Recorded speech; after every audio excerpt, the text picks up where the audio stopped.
In the last episode, after Elena killed the vampire hunter, she was cursed, causing her to slowly lose her mind. The only cure was the emergence of a new hunter. Jeremy killed a hybrid and completed his transformation into a hunter. Elena confessed to Stefan that her feelings for Damon had been amplified, leading her and Stefan to break up. Since Jeremy awakened the hunter's mark, his powers have skyrocketed, but the cost is that even in his dreams, he craves to kill vampires, including his sister, Elena. Jeremy woke up with a start, finding himself clutching a wooden stake in his hand. The town's annual Miss Mystic Falls pageant has begun, and as last year's winner, Caroline is this year's host. Since she still owes Klaus a date, Caroline invited him to the event as well. What Klaus doesn't know is that this is part of Caroline's plan, buying time for Tyler. At that moment, Tyler and Haley are training hybrids to help them break their sire bonds. Klaus only acts so sweet and gentle when he's around Caroline, his eyes full of affection. Caroline and Elena have placed high hopes on April. While picking out dresses for the event, Damon joined in on the conversation. Caroline and Elena both agreed that blue was the best color, but as soon as Damon suggested red,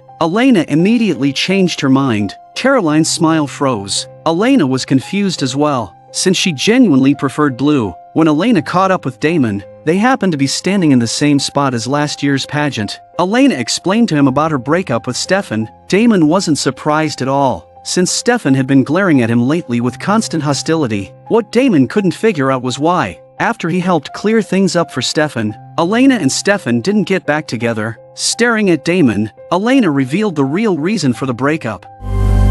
You.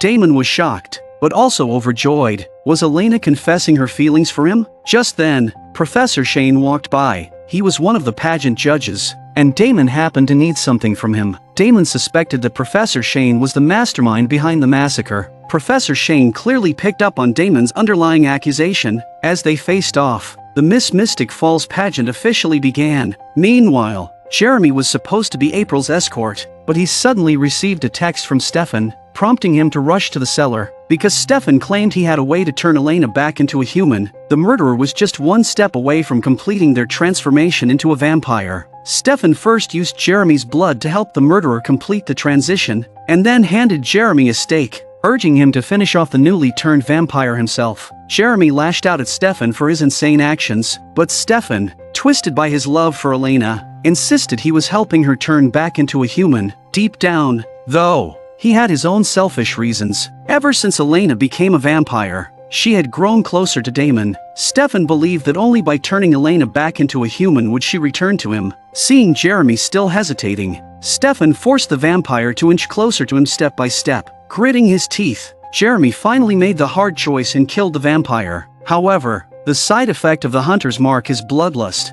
Stefan pushed Jeremy across that line, and now Jeremy couldn't stop. Even after the vampire was dead, Jeremy kept going. Matt was forced to take on the role of April's partner in the absence of Jeremy. In the crowd, Damon and Elena exchanged a glance, filled with love. Elena was deeply worried about Jeremy's disappearance, but Damon's comforting words made her forget about Jeremy in an instant. Caroline quietly reminded Elena not to listen to Damon and to go home and check on Jeremy. Maybe Damon's right. Maybe he grabbed a bottle from the bar and snuck off to the woods. No, Damon's never right. Damon is sneaky and manipulative and rude, but he's never right. Caroline's string of complaints made Elena frown in displeasure. She wouldn't allow anyone to speak ill of Damon, not even her best friend. Caroline lost her temper too, accusing Elena of abandoning Stefan. Stefan was the perfect soulmate, and yet Elena didn't even know how to cherish him. Caroline's words didn't wake Elena up, and the two friends parted on bad terms. In the cellar, Jeremy's tattoo expanded once again. Stefan asked him to draw it out, but Jeremy's sharp gaze made him look like a completely different person. Without wasting time, Stefan tried to compel him, but Jeremy immediately drove a stake into Stefan's body. With the hunter's mark and his resurrection ring, Jeremy had become a vampire's worst nightmare. Jeremy was fully armed, having awakened his hunter's instinct, the hatred for vampires. Meanwhile, the town's beauty pageant finally had its result, and April had unexpectedly won. Elena spotted her brother Jeremy in the crowd, but his eyes were cold, and he hurried off, trying to lure Elena to a secluded place. Sure enough, Elena took the bait. When Elena found Jeremy, she saw him cutting himself, his expression icy. All I can think about is killing vampires.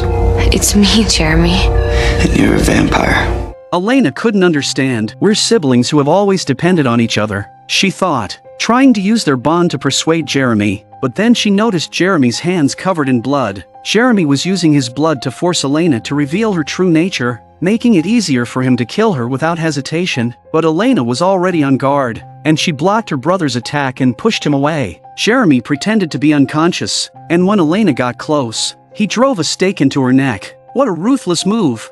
Just as Jeremy was about to finish Elena off, Stefan arrived in time to save her. On the other side, Caroline was very unhappy with Elena's shifting affections. Klaus listened to her complaints, silently smiling. He pointed out to Caroline that Elena's change of heart had been predictable, but she had missed the signs. To cheer Caroline up, Klaus stole her pageant application as a playful gesture. Their playful banter was witnessed by Tyler, and his face grew even gloomier. Meanwhile, Damon noticed Haley laughing and chatting with Professor Shane. He warned Tyler to keep an eye on Haley. There was no doubt about Professor Shane. He was involved in both the massacres and the Hunter's chaos. But Haley's arrival in town was also suspiciously timed. Tyler had never questioned Haley before, but Damon's comment made him realize he knew nothing about her past. So, over drinks, he casually probed into Haley's background. Haley simply said she had never met her birth parents and didn't want to discuss it further. Tyler, undeterred, directly asked her how she knew Professor Shane. No, I just met him. Why? No reason.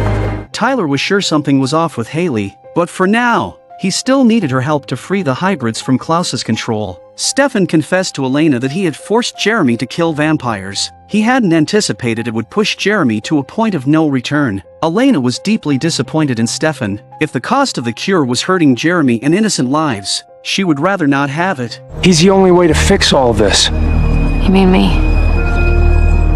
The only way to fix me.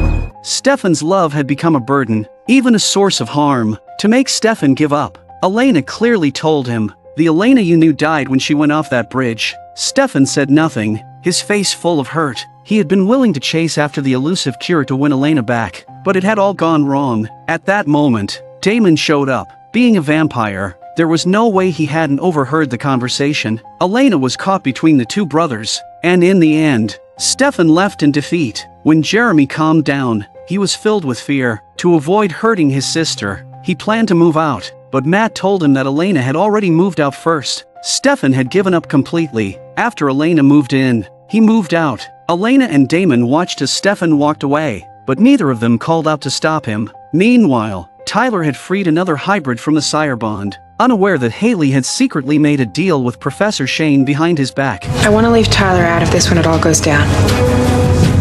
We'll talk when you've broken the last one.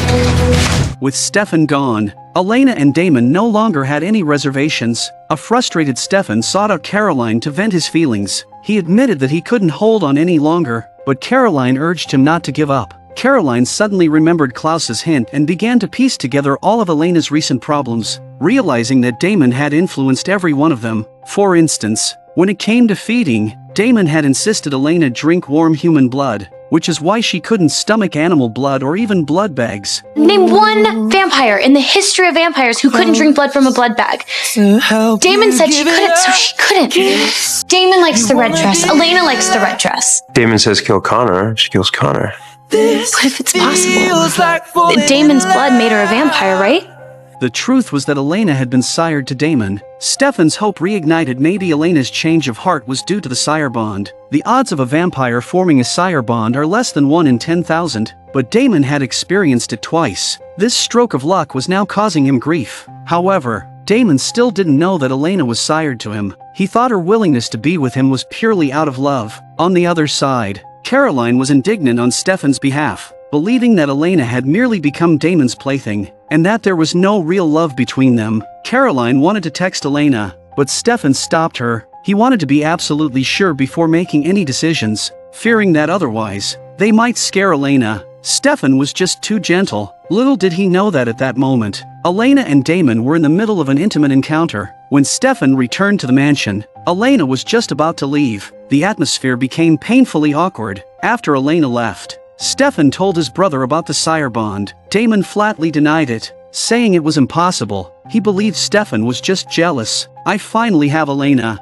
and now you're trying to deny our love with this ridiculous claim." Stefan laid out a way to prove the truth. Elena had been unable to stomach blood from blood bags before, because Damon had once told her that she could only drink warm blood from a human. Stefan wanted Damon to tell Elena that she could drink from a blood bag. When her body rejects this blood, which it will, your apology better be epic. Damon immediately went to the school to find Elena. When he pulled out the blood bag, Elena was clearly resistant, but when Damon told Elena she could drink from it, she hesitated for a moment and then, without any doubt, drank. Her expression shifted from anxious to amazed. Damon was very nervous. He never expected Elena to become more and more addicted as she drank. In that moment, Damon's heart broke. He had just glimpsed the hope of real love, only to find it was due to the sire bond. Elena, on the other hand, was overjoyed. She could finally feed without hurting anyone, but Damon's face grew darker. All of Elena's previous suffering had been because of a careless remark he made. In trying to please him, Elena had risked her life without even realizing it. The hybrid sire bond was rooted in their gratitude toward Klaus. So in order to break the sire bond, the hybrids had to endure the pain of transforming. But what was the key to breaking Elena's vampire sire bond? Damon had a solution. It turned out that back in 1942, in New Orleans, there had been another woman who was sired to him. Her name was Charlotte. Damon had turned Charlotte into a vampire using his own blood, and Charlotte became completely devoted to him. She even risked exposing herself by killing a man in public simply because he had spilled Damon's drink. It was then that Damon learned Charlotte was sired to him. The joy brought by the sire bond was fleeting, and Charlotte's blind devotion became a burden for Damon. With the help of a witch, he eventually broke Charlotte's sire bond. Though 70 years had passed, Damon believed that witch must have descendants. So, the Salvatore brothers set off for New Orleans that very night. The lively city brought back memories for them. During World War II, after 30 years apart, the brothers had reunited in this very city. As mentioned earlier, in 1912 Damon tried to help Stefan control his bloodlust, but instead pushed Stefan into the abyss. Stefan has since become the Ripper, and they have never seen each other again. Eventually, Lexi helped Stefan overcome his blood addiction again, and the Salvatore brothers reunited in New Orleans. Stefan wanted to reconcile with his brother. Seeing his brother enlist in the army, Damon was eager to join him, thinking, if we fight together, we might end the war sooner. But Lexi secretly told Damon he couldn't enlist. She was afraid Damon would drag Stefan down again. Just then, Charlotte showed up, bringing food for her beloved. The sight of blood nearly made Stefan lose control, and Lexi quickly whisked him away. The Salvatore brothers decided to split up to search for the witch's shop. Stefan was curious about Charlotte's whereabouts. Was she still here? Damon grimly admitted that, back then, to get rid of Charlotte, he had told her to count every brick in New Orleans, promising to return once she was done. In reality, Damon had left the next day. As the Salvatore brothers split up to search for the witch's shop, Damon was suddenly attacked by a shadowy figure. Stefan rushed to his aid, throwing the attacker off. Damon, I always knew you'd come back for me. I must have counted literally every brick on every building in all of New Orleans. Damon, however, looked terrified. He was genuinely scared of this woman's obsessive love. Charlotte had been counting bricks for 70 years, and to her shock, Damon had actually returned. Damon was equally surprised. He had used a witch to break Charlotte's sire bond, so why had she waited for him all these years? Charlotte knew every building in the city, and with her help, the Salvatore brothers found the witch's shop. The witch who had helped Damon, Valerie, had died long ago. Her granddaughter, Nandi, now ran the shop. Damon got straight to the point, saying he needed a spell to break the sire bond, but Nandi feigned ignorance. Damon then recounted the events from 70 years ago when he had sought Valerie's help to free himself from Charlotte. Valerie claimed to have a dark magic spell that would work, but it came with a heavy price. Casting the spell you need requires the sacrifice of 12 human souls. Stefan immediately objected, saying human sacrifice was out of the question. Nandi told the brothers that her grandmother's dark magic had been lost, and that she only knew a few basic spells to get by. The Salvatore brothers were both very disappointed. Afterward, Damon insisted Nandi was lying, but Stefan was more focused on the issue of human sacrifice. Damon finally admitted to it. Absolutely, I did. Gonna do it again in a heartbeat if I'm in a clean slate with Elena. Damon stormed back into the shop and exposed Nandi's true identity. She wasn't Valerie's granddaughter, she was Valerie's daughter. 80-year-old Nandi looked like she wasn't even 50 if not from practicing dark magic. What else could it be?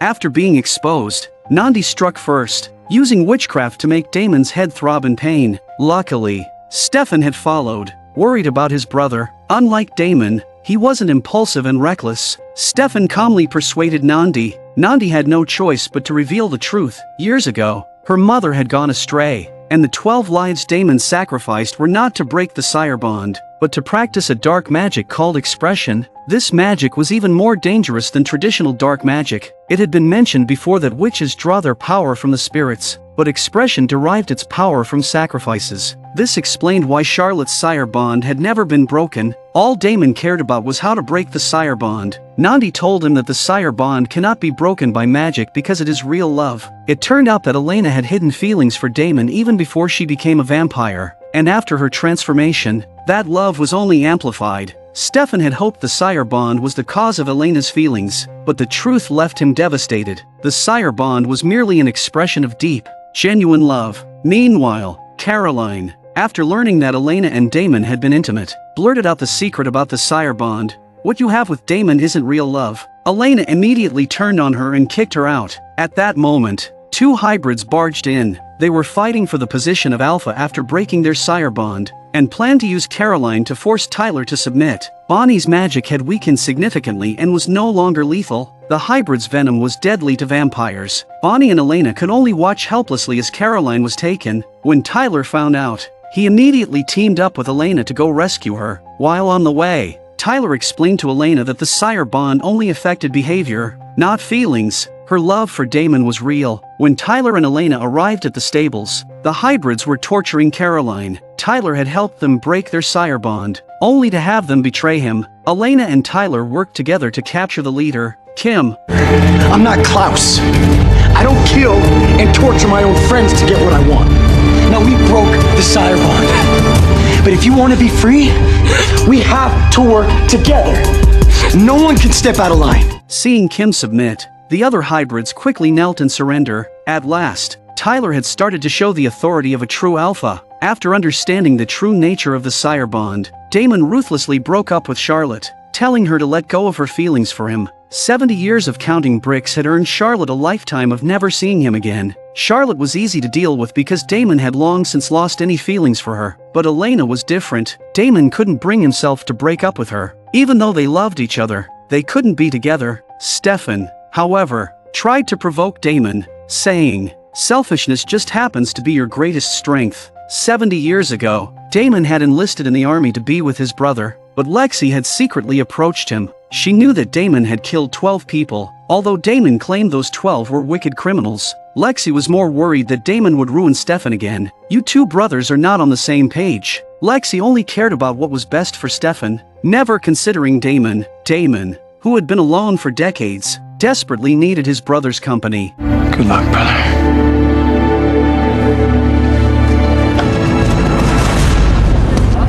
Stefan was deeply moved. He decided to compromise. When Elena turns back into a human, he vowed that no matter what choice she makes afterward, he will accept it. Elena's selfless act touched Caroline, and the two friends reconciled. Bonnie also reflected on her situation. With her magic weekend, she decided to learn the new form of magic Professor Shane had been talking about. He calls it expression. Bonnie still doesn't know that she has been deceived, and that expression is even more insidious, cruel and dangerous than black magic. Meanwhile, Haley sought out Professor Shane. Now that all the hybrids had broken their Sire bonds, she was here to claim her reward. It turned out that Professor Shane knew the whereabouts of Haley's parents. His obsession with the hybrids was clearly connected to the expression magic. Stefan shared his experiences in New Orleans with Caroline, including the truth about the Sire bond. Damon and Elena's love is real, and the only way to undo the Sire bond is for Damon to let go completely. But Caroline worried that Damon's selfishness would prevent him from doing it. How can you trust him? Because I think he loves her as much as I do. And can't be selfish with her. Damon's love was both selfish and selfless. He would hurt anyone for Elena, even himself. Damon wanted to break up with Elena to sever the Sire bond because his influence over her had caused her so much pain. But Elena refused to let go, saying, "The Sire bond only affects actions. Our feelings are real." Does this feel wrong? Does this feel wrong?